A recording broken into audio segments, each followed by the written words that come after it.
In today's video, I'm going to teach you how to use detail reports in QuickBooks Online. Detail reports let you drill down into the specific transactions behind your totals so you can see exactly what's going on in your business.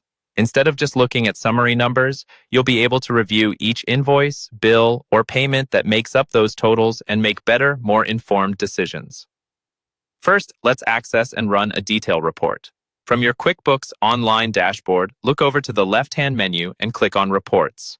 This opens the main Reports Center, where everything is organized by category. At the top, you'll see a search bar. Type in the name of the detail report you want to use.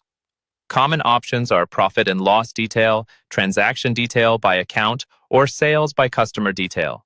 As you type, QuickBooks will suggest matching reports. When you see the one you want, click the report name to open it.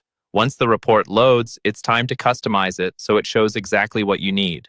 At the top right of the report, click the Customize button. This opens a panel with several sections. Start with the date range. Under Report Period, choose the time frame you want to analyze. You can pick a preset option, like this month, last quarter, or this year, or set a custom start and end date.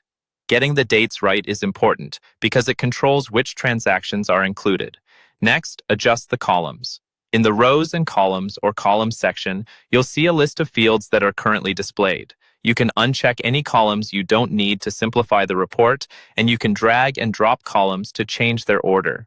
If you want more detail, open the Columns drop-down and select More.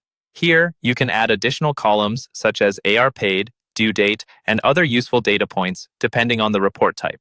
Now, refine the report using filters. Open the Filter drop-down. Here you can narrow the results by transaction type, customer, product or service, memo, or even by account type, like all asset accounts.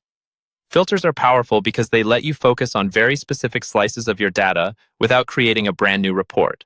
For some detail reports, you'll also see a group drop-down. This controls how the data is organized, for example by customer, by account, or by another dimension the report supports. Changing the grouping can make patterns much easier to spot. When you're happy with your settings, click Run Report. QuickBooks will refresh the report using all your customizations so you can review the updated results. If you plan to use this customized view again, save it so you don't have to redo your settings. Click Save As, give the report a clear, descriptive name, and it will appear in your Custom Reports section for easy access next time. Finally, if you need to share or store the report, open the More Actions menu at the top. From here, you can export the report, print it, or email it directly to your team or your accountant.